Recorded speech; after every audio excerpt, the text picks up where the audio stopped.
Afternoon, everyone. We'll go ahead and get started. My name is Roshni Matthew, and I am one of the co-chairs of the COVID-19 in Children Seminar Series.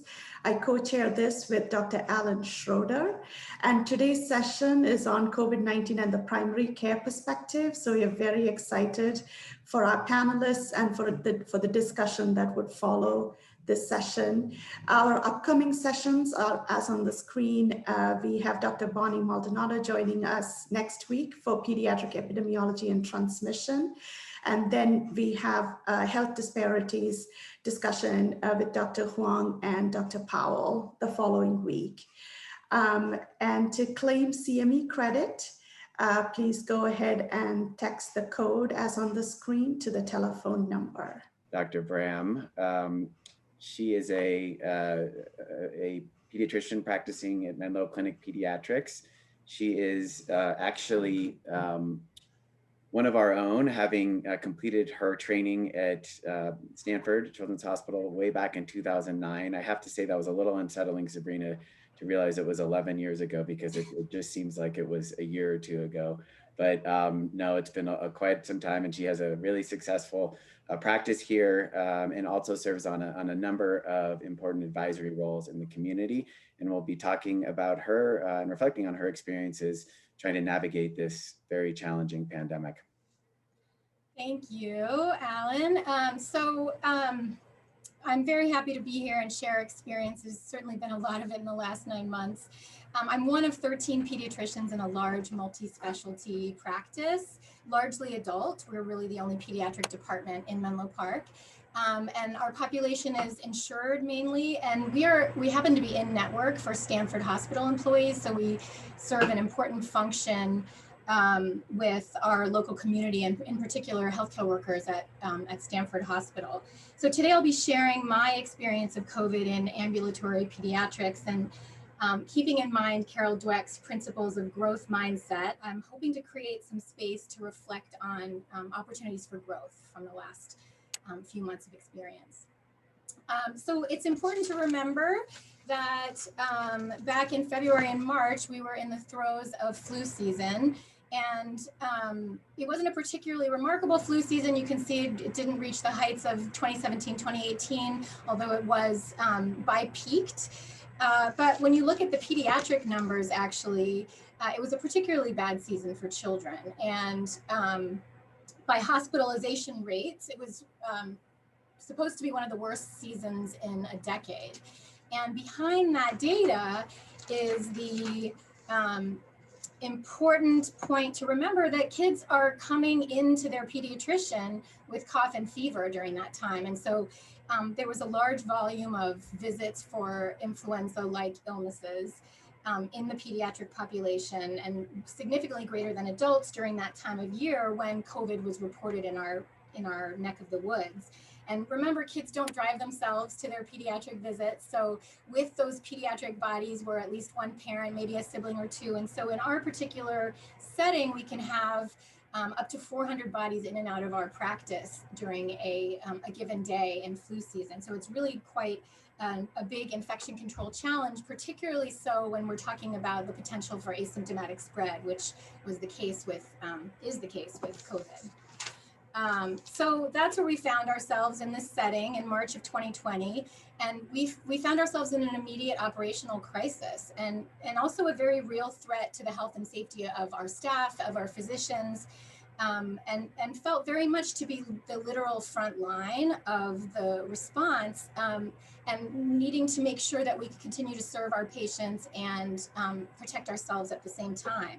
So what I've taken a picture of here is a triage that I scratched out after a phone call with Roshni, who made the mistake of giving me her cell phone number once when I was in training. But this was a triage, this was a major shift in our approach, both to nursing and physician workflow, that we were going to implement the very next day, which gives you a sense of how quickly things were moving. And we were fortunate because we have an exterior room, a rash room, that we were able to use as our effective COVID respiratory care clinic and not have patients come through our main entrance. And so we were able to remain open during March, April, May, when many other practices had to shut down. So you could best describe what happened as building a plane while flying. We had to make lots of critical decisions with very limited information. And that's typically not how medicine works. Outpatient decision making is typically based on evidence-based guidelines. And you probably have all heard that it takes 17 years for research to reach practice. So time was not in our favor. So what informed our decision making? Well, three things, I think, primarily. One, communication. So how can we leverage our resources? Two, collaboration, thinking that we are all in this together, supporting the inpatient community, supporting public health efforts, supporting our families. And then finally, and most importantly, actually, the clarification of values. And making sure that we kept in mind that safety came first. We had to make sure that our staff and physicians were safe and that we were still able to provide safe service to our patients. So needless to say, there were lots of barriers. Reviewing tightening infection prevention and control measures, required knowledge of the pathogen, which was emerging at best.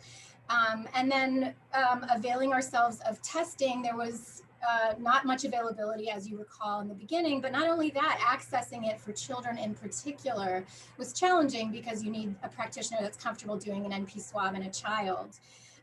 And then PPE, everyone heard a lot about that in the healthcare community. Supply was an issue, but also getting a handle on supply chain so that we could plan to be open the very next day. If we don't know that we're going to have masks, we can't plan and take appointments. And then another piece that we hadn't really thought about is fit testing, right? So you could have a supply, but it may not be the N95s that you are fit tested for, and that added another layer of complication. And then really 90% of our energy expenditure was spent trying to what feels like move or turn this massive ship of administrative healthcare. Some of the administrative hurdles I'm listing here, but basically, assimilation of the new data, things like learning that GI symptoms were common in kids and incorporating that into our triage, stopping nebs in the first week to make sure that we weren't aerosolizing the virus. To preserve PPE, we actually decided to do respiratory care clinic in the absence of any staff. It was just physicians so that we didn't have to use so much PPE. And then other issues that came up that were unanticipated, childcare closures had impacts for our patients, for our staff, and then general fear and discomfort among our staff, just feeling like you were at risk. So there were logistical issues around making sure that people felt safe.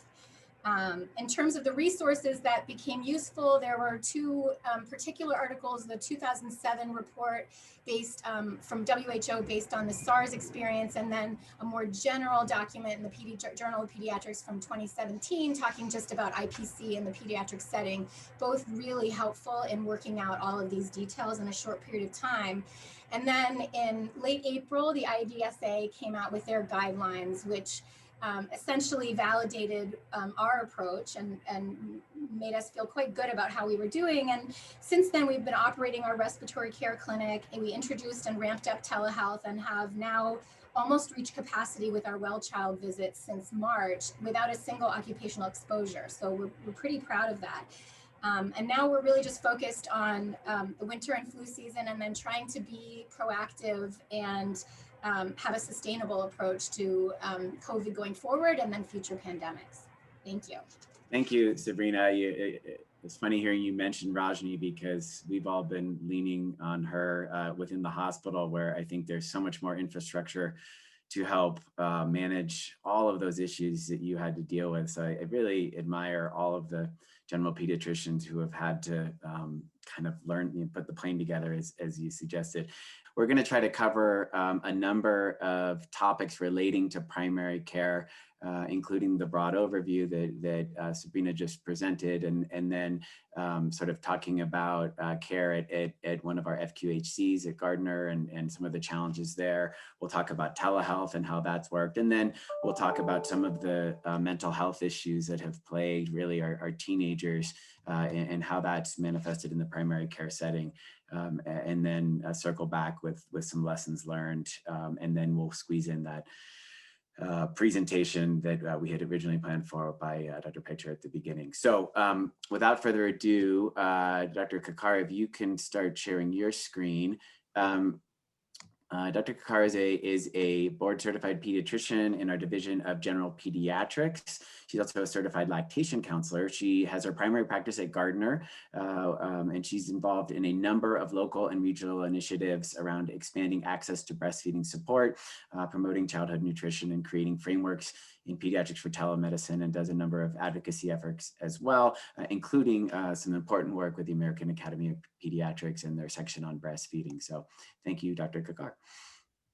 Thank you so much, Alan, for that introduction. And it's a pleasure to be able to speak today from the perspective of pediatric primary care in lower resource settings. So to set the stage, our clinic serves as a safety net for over 3,500 children of families living in the Mid-Peninsula, and is the primary community clinic site for Stanford pediatric residents and medical students. Our mission is to serve the comprehensive health needs of vulnerable populations in our community. And this is just a snapshot of some of the medical conditions as well as social determinants of health, which we evaluate for and address at each visit. Knowing the disproportionate impacts of COVID-19 on communities of color, underrepresented minorities, and children with special healthcare needs, we had a tremendous task ahead of us to adapt our practice and better serve our patients and families through this pandemic. This represents a timeline of our practice through the beginning of the pandemic. At the onset in March, we needed to rapidly evolve to prioritize safety for our patients and families, and we successfully transitioned to telehealth for the majority of visits within a 2 to 3 week period. By May, 70% of our visits were done via telehealth, including modified health supervision visits. With the exacerbation of emotional and behavioral health concerns during the pandemic, and anticipating further disparities created by virtual learning modalities, we transitioned to telemental services as well as established telehealth developmental behavioral consults. And throughout this process, we were really fortunate to be able to retain our commitment, not only to our patients and families, but also educating trainees and medical students who have all remarkably stepped up to advocate for patients and families and adapt to frequent changes in workflows. So moving forward, the main points that I wanted to delve into further today are revolving around ongoing recovery of well child and vaccination visits, strengthening support of newborns and breastfeeding mothers, and the importance of community advocacy. In the second week of May, the CDC Morbidity and Mortality Weekly Report examined data from the Vaccines for Children provider order data. And as background, VFC is the national program which provides federally purchased vaccines for children up to age 18. And this is the primary source of vaccines for an FQHC. The vaccine tracking system data indicated a notable decrease in orders for VFC-funded non-influenza childhood vaccines, as we can see in the solid line here, as well as measles-containing vaccines in the dashed line. It's clear that the decline began the week after the national emergency declaration in mid-March and continues to plummet through the second week of April. The ongoing pandemic underscores the importance of recovering childhood vaccination rates to prevent outbreaks of vaccine-preventable diseases, and in the case of upcoming flu season, avoiding twindemics. So what do we do to provide ongoing health maintenance as pediatricians? A lot of this comes from interim guidance issued by the American Academy of Pediatrics, and I'm not going to spend as much time on the first 2 points here, but I'm going to spend a little bit more time going through why it's important to outreach and have close follow-up with our most vulnerable pediatric populations. And this involves medical as well as social complexity. So there is limited evidence around risk factors in children to develop severe manifestations of SARS-CoV-2, but it's still beneficial to conduct specific outreach to children who have conditions such as obesity, which we have been seeing increases in, medical complexity, asthma, and other chronic lung diseases, and those patients who may be on immunosuppression. And the second piece of this is the social complexity part. So children who are struggling with virtual learning may have already had a history of learning disabilities, ADHD, special educational needs. There's been an exacerbation in providing services to children who have existing mental health disorders. And we know the impact and the stressors that our parents and caregivers are going through during this time. So reaching out to families who have known social stressors such as food or housing insecurity. And now focusing on newborns and mother-infant dyads. So just to review some of the evidence around SARS-CoV-2 and this particular population, initial American Academy of Pediatrics, as well as CDC guidance provided in early April, recommended temporary separation of newborns from infected mothers. And at that point, there was limited data around perinatal risks of disease. And since then, multiple national as well as international studies have proved that, yet so far, there haven't been any published reports that have identified infant mortality during birth hospitalization as a result of SARS-CoV-2. Among over 3,000 mother-infant dyads in the National Perinatal COVID-19 Registry, we found that the likelihood that an infant has a positive PCR test is similar for infants separated from mothers versus infants who were rooming in with their mothers using appropriate infection prevention practices. Several studies have also been looking at trying to detect SARS-CoV-2 nucleic acids in human milk.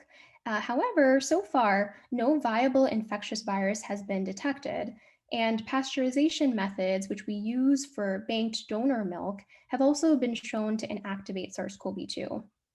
And there's a lot of work to be done in this area, so we still don't know whether protective antibodies against SARS-CoV-2 are found in human milk. However, from decades of research, we do know that human milk has a plethora of immunoprotective factors, and breastfed infants are less likely to develop other viral infections. It is also well recognized that in addition to other maternal and infant health benefits, breastfeeding promotes maternal well-being, reduces risk for postpartum depression, and is sustainable during the time of emergency. And as we saw early in the pandemic, there were several weeks where it was difficult for families to find formula. So how do we promote and support breastfeeding as pediatricians? The approaches, as I've alluded to, begin from the birth hospitalization, and many of us in outpatient pediatrics also practice in the newborn nursery. So the main points are, of course, to try to avoid separation of mother and infant and ensure safe skin-to-skin practices after birth, because this lays a strong foundation for that breastfeeding relationship within the first 24 to 48 hours. It is also crucial to have adequate lactation support prior to discharge, particularly for mothers who have tested or PCR positive for COVID-2 and need to know how to safely breastfeed or be able to hand express or use a pump to have an alternate caregiver expressed milk. Now, this support extends to the outpatient clinic. So through this pandemic, unfortunately, various clinical policies have limited mothers with confirmed PCR positive SARS-CoV-2 from being in the clinic environment. Alternate caregivers may be bringing in the infant for necessary exams and weight checks, but it's still imperative to evaluate for breastfeeding difficulties because these first few weeks are critical to establishing mother's milk supply. Having knowledge of the basic clinical management of breastfeeding allows pediatricians to evaluate mother-infant dyad and particularly focus on risk factors that may require readmission for newborns, such as poor weight gain, dehydration, and jaundice. Telehealth modalities is a great way to be able to support this particular population. The other important piece of this, when we're not actually physically seeing mothers in clinic, is to be able to assess maternal social supports and well-being, as well as screening for postpartum depression, particularly during this stressful time. Now we move into the community, and the best we have around initiation of breastfeeding, as well as supporting mothers in being able to exclusively breastfeed through the first 6 months, particularly in groups that are at higher risk for early breastfeeding failure, is for providing peer support in the community. And that's someone who speaks the same language and has overcome the same barriers as the mother. So partnering with organizations such as WIC, La Leche League, and local breastfeeding support groups is so important to establish wraparound services.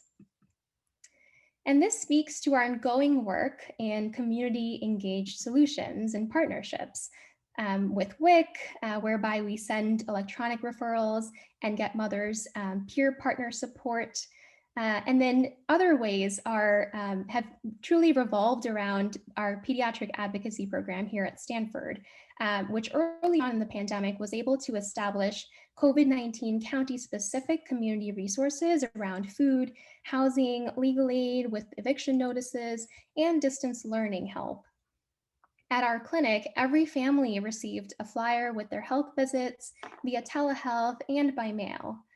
The Pediatric Advocacy Program also organized family food bag donations, diapers at the doctor programs, and a main piece of this is the Impact Coalition, which is pediatricians and allied health professionals, including school professionals, and really aims to continue to address social determinants of health for families through this pandemic, as well as fostering resilience.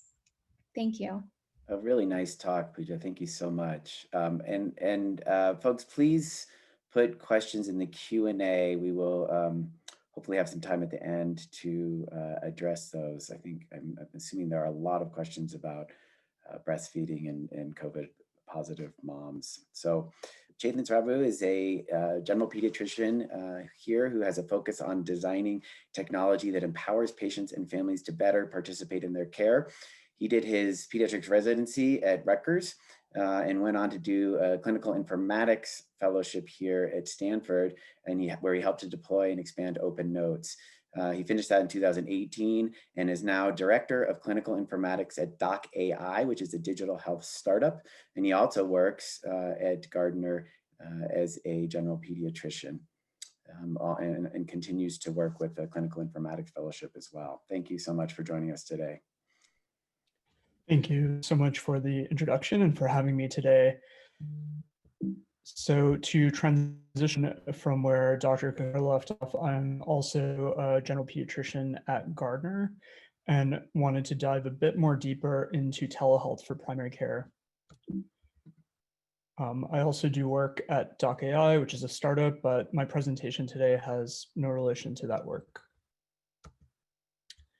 I wanted to start with this image, which was created by a medical student, Ryan. Telehealth has this massive potential to really link clinics with broader community and to deepen our context and understanding. We often think about the computer screen as a barrier between communication between physician, healthcare professional, and patients and families, and it might be the case. But with telehealth, there is this interesting opportunity where technology allows us to have a window into a patient or family's life that we might not otherwise have, to actually be invited into their home. And as I put this together, I was thinking about a couple of different patient encounters I had where this was very powerful in ways I didn't even anticipate. I was doing a well child visit with a 12-year-old who was struggling with his school, as well as a number of other challenges. And during the visit, about every 4 minutes, we could hear the Caltrain in the background. And he lived in an area of such noise pollution that it was extremely difficult to concentrate. If that visit happened in clinic, I would not have known about that, would not even have asked about it. But by doing a telehealth visit, there was immediately a much richer context of understanding of what this child and family's home setting and life is like. So there's a lot of potential to really make that connection. So there are many benefits that such as the convenience and access to patients and families where they don't have to travel, the cost of travel, the stress of travel, the ability to have visits in the home is powerful to be able to understand context. And there's also the opportunity to have increased longitudinal engagement.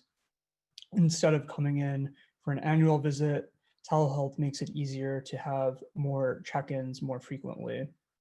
But at the same time, there are also a lot of risks. Not all evaluations can be done over a virtual visit, can't do physical exams as easily. And there are also other challenges, such as potential delays in evaluation if the appropriate technology is not used. There's also considerations and challenges around privacy, where a patient might not have the space to talk about something that could be more sensitive while they're at home. So in addition, there's also a lot of considerations that are needed. Patients and families need to have access to high-speed internet, need to be some level of technologically literate, have these base considerations. And for clinics as well, need equipment. Many computers that we use in clinics don't have webcams, so most places have had to adapt with using cell phones or laptops. There are also additional challenges, for example, at Gardner being in a teaching clinic, that coordination between when a resident might call and speak to a family over a virtual visit, then you'd have to have the family wait while the resident presents the case to the attending, and then back to the family. So there's additional challenges that come with adapting a teaching clinic to telehealth, as well as bringing on additional services like interpreter services. There have been a number of great solutions and adaptations that are starting to happen. Many companies which provide internet and Wi-Fi have started to provide lower cost internet, greater access to public Wi-Fi. There's still much more work to be done. We know there are great inequities in this space.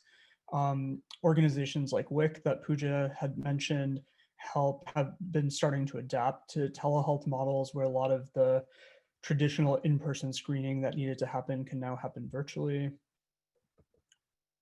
And it's an area of rapidly evolving literature.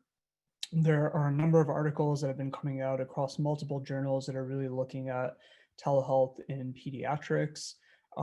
There's still a lot of work to be done in understanding how to best adopt the space. There's an organization, a subgroup of the American Academy of Pediatrics called Sprout, that is particularly looking at how to measure the effectiveness of telemedicine.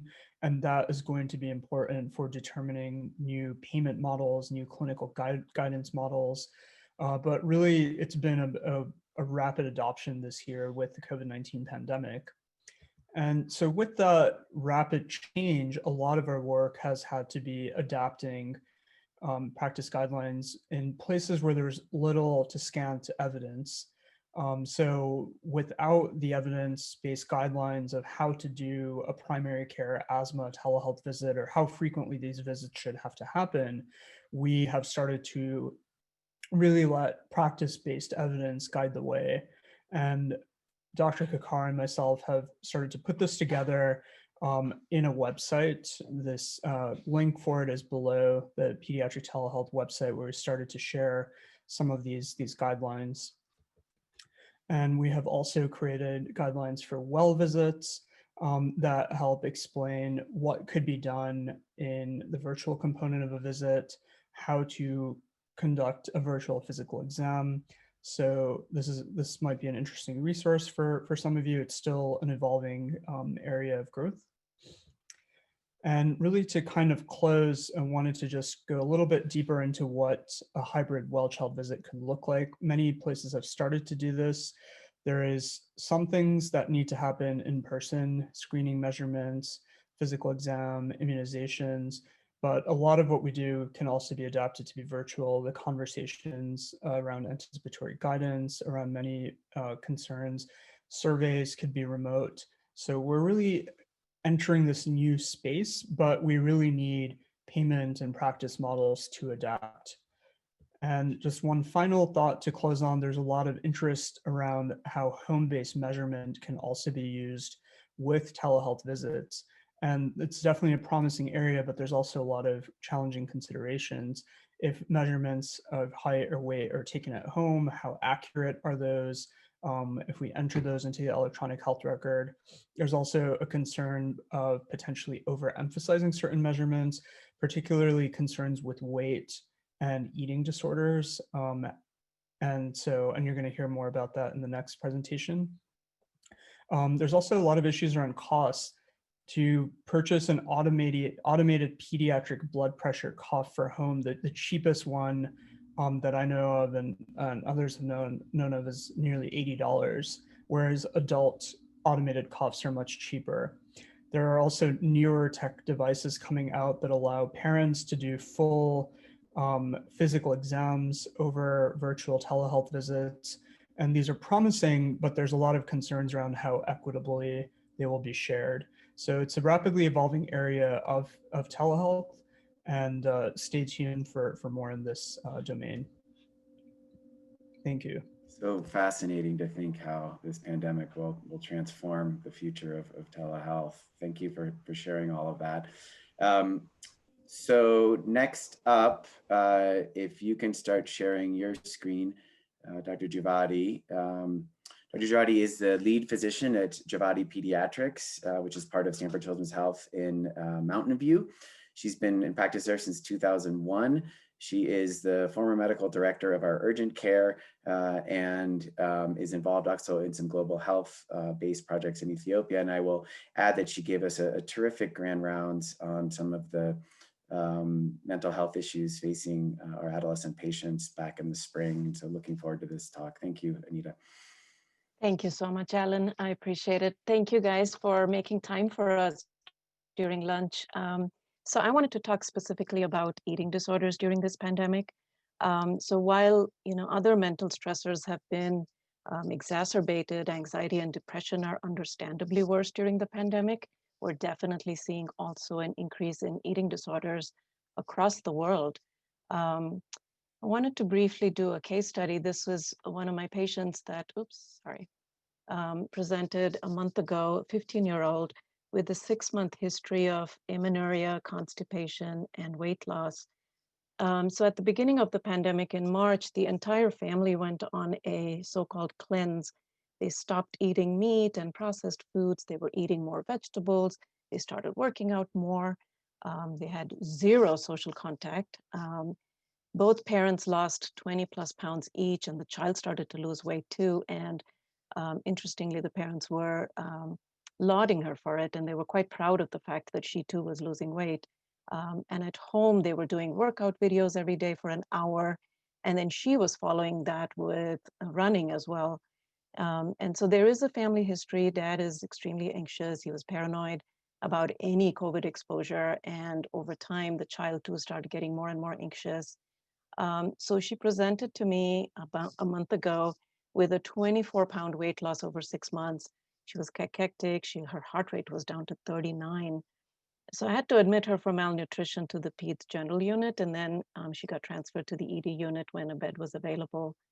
But this is fairly typical of what we're hearing in our patients. In the last 5 months, we've definitely been seeing an increase in health concerns, mental health concerns, but particularly eating disorders. And our Bay Area counselors and therapists that I reached out to similarly were reporting about an 80% increase in calls for help, and they were adding more hours. They were trying to bring in partners. They were trying to increase their telehealth presence to accommodate for this sudden increase in need. This was a neat study that I saw. It was published by the School of Social Work from Colorado State University.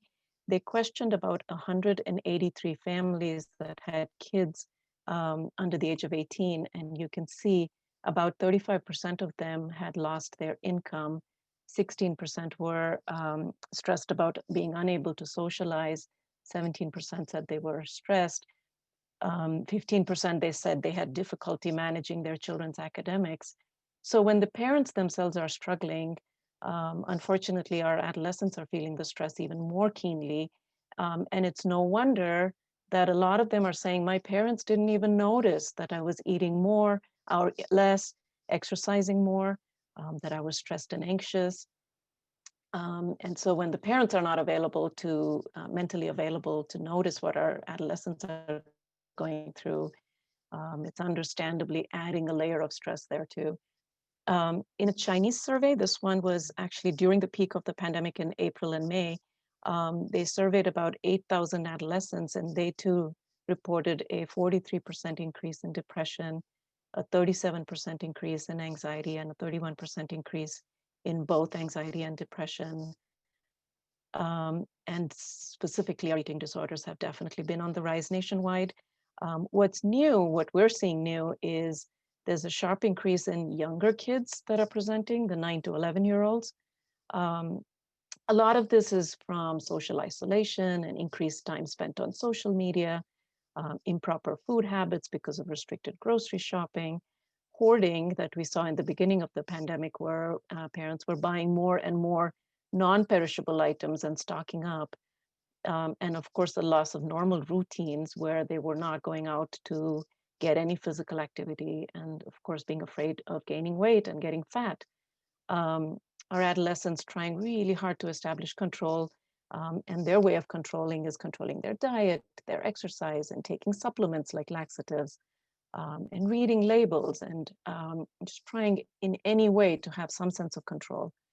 The Eating Disorders Resource Center in Silicon Valley, which by the way is an amazing resource to tap into, they've reported an 80% increase in newly diagnosed eating disorders.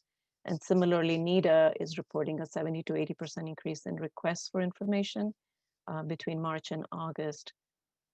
There was a survey that was that I saw in the International Journal of Eating Disorders.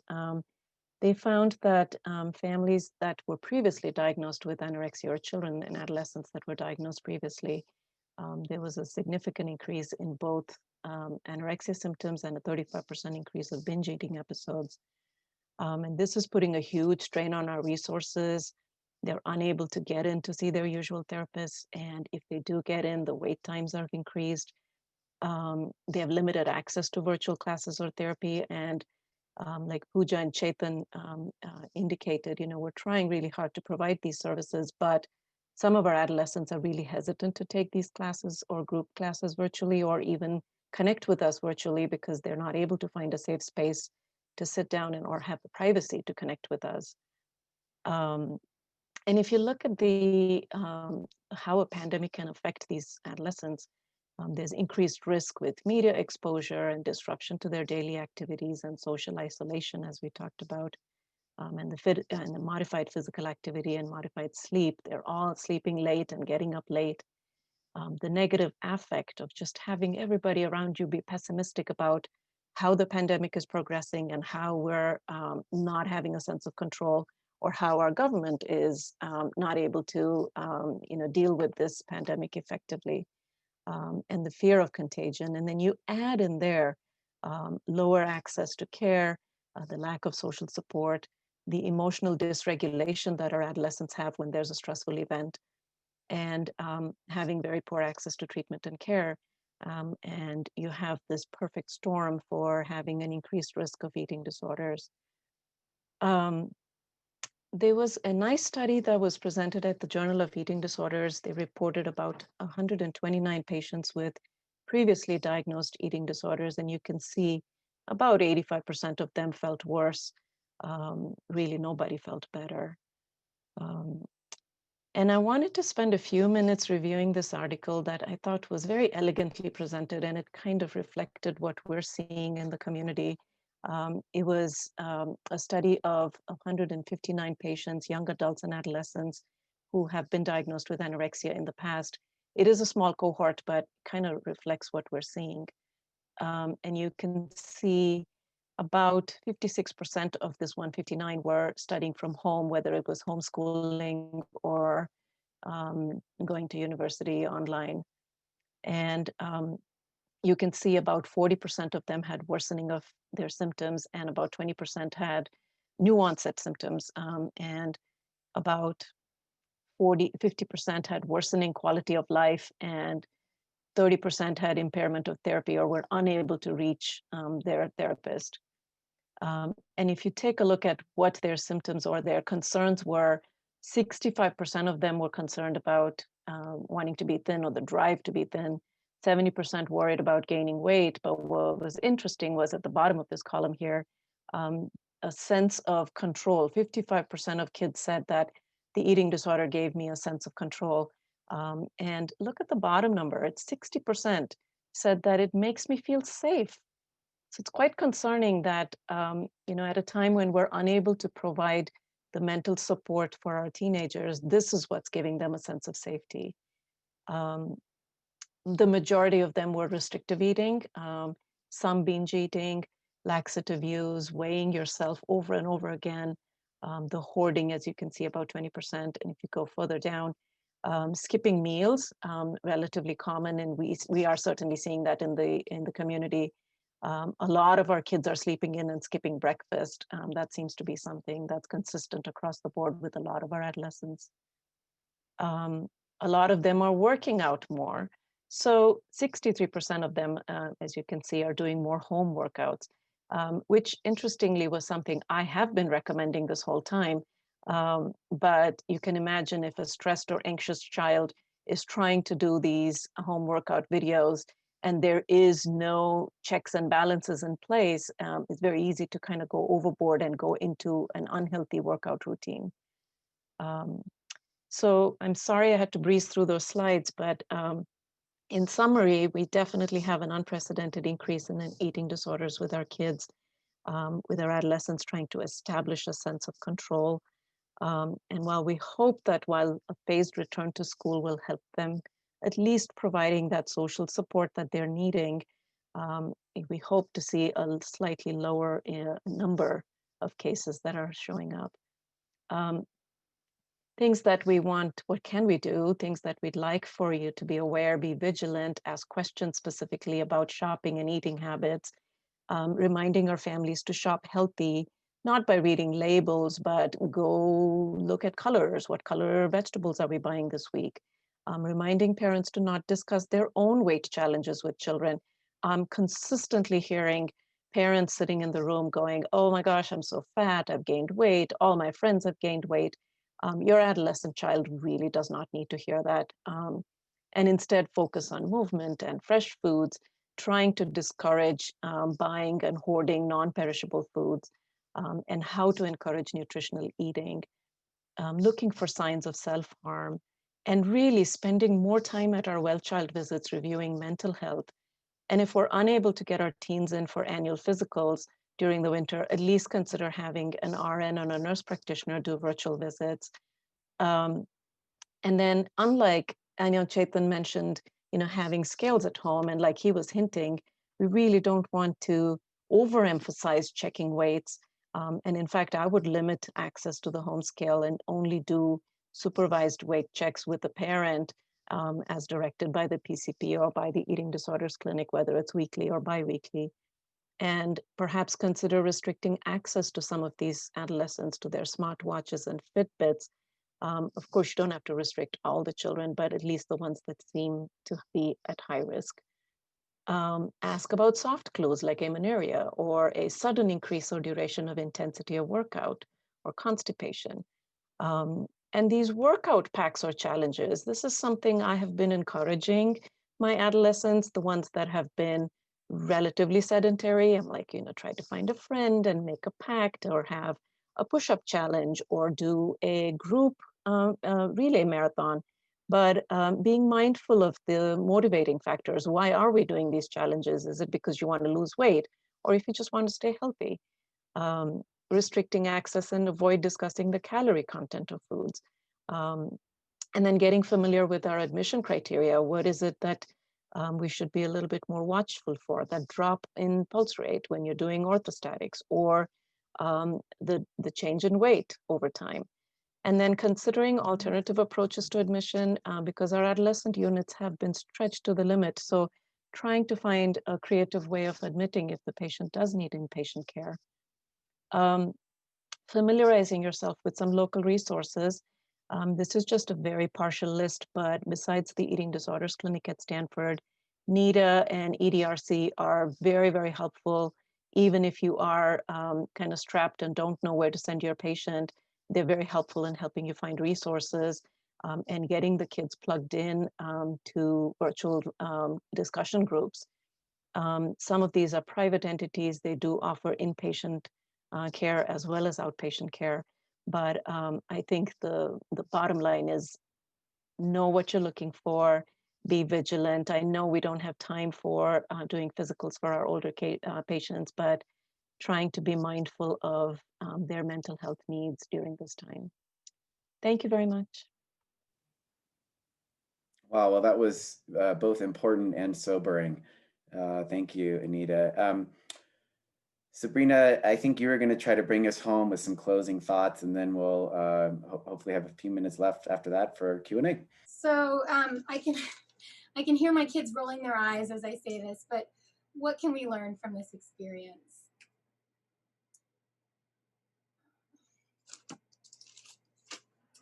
I think our first lesson could be that we need to learn from it. Reports and studies from previous outbreaks make it clear that we haven't done enough really to be prepared. And so there is a ways to go. In reviewing the literature on prior pandemics and reflecting on our experience with SARS-CoV, communication and collaboration were cited as major barriers to an effective response. And in my experience, that tends to fall into three different buckets. The first one being obviously patient-centered communication, leveraging the gains that we've made in digital health during the pandemic to really maximize the potential of its use, both in future pandemics and outside of those. And then ensuring that there is some two-way communication structure to facilitate collaboration between the various stakeholders, ambulatory, inpatient, academic, and public health agencies, so that all players can pull together as a team. And so the idea of maybe a regional response team, something that includes all the stakeholders in a two-way conversation. And then finally, creating really flexible and nimble internal communication frameworks. So within organizations, email, text, fax, sort of the typical way that we're communicating even via EMR. And those are really outdated when you need to communicate rapidly and in information silos. So considering newer modes of communication like Slack, to name one. And then finally, thinking about ambulatory care as really the first front line and using them as a mode of surveillance and first mode of response to emergency situations. In that vein, I wanted just to call your attention to an interesting study in the October issue of the Journal of Pediatrics. It's a retrospective electronic medical record data analysis that looked at January through March of 2020 in 15 states and then compared to primary years. And what they found is that there was an increase in non-flu influenza-like illness visits compared to prior seasons. And they posed the question, can we use ambulatory visits as an early warning tool? And I think it's an important question to ask ourselves, hey, you know, what are the other ways that we can really use our ambulatory clinics that are seeing all the kids with cough, fever, to help us prepare. So I do also think that it's important that we take an opportunity to recommit and review our values as pediatricians and advocates for children and for families. A lot was learned, I think, in the last 9 months. And in particular, when we think about the values, the first one that comes to mind is really staff safety. So making sure that our infection prevention and control protocols are robust and able to flex for different types of pathogens, ensuring our PPE supply chain is clear and that we have fit testing provisions so that all of our staff and physicians are well protected. And then obviously, as my colleagues have discussed, ensuring that we have ways to continue care, routine pediatric care. So obviously a rigorous pandemic response plan, making sure that we have capacity for surges, and then preserving access to routine care, whether it's in person or via digital health. And then finally, I think it's important to think about our role as community leaders and advocates, because many of you know there was an existing childcare crisis prior to the pandemic where access and affordability of childcare was already a problem. And we saw lots of childcare facilities closing due to the burden of infection control, fear of infection and so on, or just the economic challenge of ratcheting up their hygiene practices. And so it's likely to compound our existing childcare problems. So how can we as pediatricians support our communities and the childcare organizations that provide essential family services, partnering with childcare programs to provide infection prevention and control guidance. Pooja talked a little bit about our role in food insecurity, super important. And then there's the organization Vera Cloud Testing out of Stanford that has created a scalable, affordable, low-cost testing for at-risk communities. And if I'm not mistaken, I think they partnered with the LA County School District to provide testing. And it's partnerships like that I think can make a significant impact in getting our kids back to school safely, making sure that our teachers feel safe, and really ensuring the ongoing health and safety of our families. And then I just wanted to finish with really a beautiful narrative of an ambulatory medical team at their best during a crisis. And so if you'll just bear with me, I'll just read. We must recognize that medical care exists on an ever-changing continuum between the inpatient and outpatient settings, and stay flexible enough to enhance the care in one setting without abandoning the other.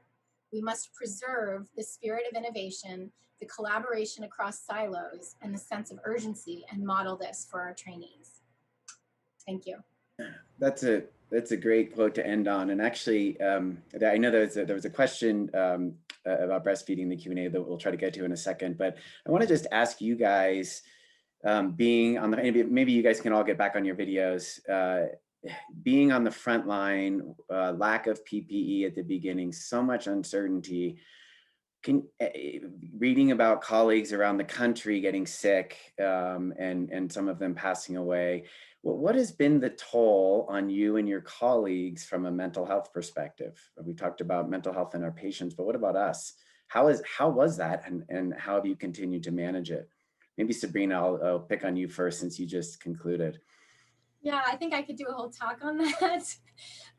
But I think it's been significant. I think, what I experienced in my colleagues, both staff and physicians, is that we come to this career with an orientation to help. And so the instinct is I'll reuse my PPE. We used our same masks, I think, for 3 or 4 weeks before we got new ones.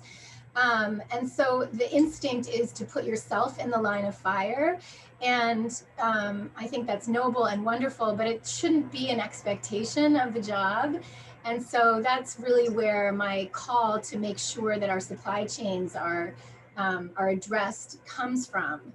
But yeah, I think, I don't know if anyone's familiar with this SCARF model of interpersonal interactions in the workplace, but it describes how there are basic requirements for good interpersonal interactions in the workplace, and one of them is certainty. Another is autonomy, and so on. And in a situation where all the certainty is gone, and really you don't know if you'll stay healthy or bring a disease home to your kids, I think it's impossible to overstate how impactful that was on all of us. Yeah, thank you. Anyone else want to share their thoughts? Really important points that you raised there, Sabrina. I also wanted to add that thinking about other healthcare staff besides us physicians that are on the front lines, they are also in the community, and many of them come from communities of color and ethnic and racial minorities. So they were already at greater risk for getting COVID. And so I think there's also work to be done in the area to make sure that all of us, regardless of where we practice, have equitable access to appropriate PPE. Alan, I was just going to add that, in the beginning of the pandemic, I think we were all overwhelmed with all the constantly changing recommendations, and it was a sense of not being in control, which is really difficult for a lot of us who are planners and we like to plan everything. But I think somewhere along the way, we had to say, okay, you know what, I need to take care of myself too and take care of my family too. And I think that was a hard lesson for a lot of us because like Sabrina said, a lot of us come with a noble intent and we don't think of ourselves. And so putting ourselves up front was another big challenge for a lot of us. Thank you. I want to just make sure we get this question. I think this is largely going to be, well, this really could be both Pooja, this could be all of you, but I think it's a combination of talking about breastfeeding and telemedicine. Lactation counseling is very tactile. And how are we able to adapt to doing that with telemedicine? I can take this first. That's a great question because lactation counseling is very hands-on, particularly around like latching and showing mothers how to hand express and connect to a pump, as well as being able to assess for infant oral motor concerns like ankylosing. But we were able to adapt very quickly, being able to use models to be able to demonstrate some of these techniques. Other strategies that can also help include having an adult helper help mom use a mobile device during the visit for the video visit. And then it's also helpful if parents have access to a low-cost scale or food scale, but you'd be surprised how much can be done over telehealth. And I'll let Chethan continue there. Yeah, I think one of the things that struck me through this is by using telehealth, we have to be able to explain procedures. For example, things that we might be doing in a physical exam that we in person might do without necessarily explaining every single step of what we're doing. But by doing it over telemedicine, you're often having a patient or family member try to do procedures, exam maneuvers on their own. And so there's a level of explanation. And I think it's a really great educational opportunity, having a child assessing dehydration, if you're asking a parent to check for capillary refill by, pressing on the nails, instead of just viewing that as a passive observer, I think there's a level of education that also happens with patients and families as they're asked to take part in the physical exam a bit more. And so I think that's, an interesting aspect of this to consider as well. Well, guys, it's a little bit after the hour, so we're going to have to wrap up, but I learned a ton and I really appreciate all the work you guys are doing out in the community. Thank you so much for that and for your great talks today. Thanks everyone for joining us. See you next week. The preceding program is copyrighted by the Board of Trustees of the Leland Stanford Junior University. Please visit us at med.stanford.edu.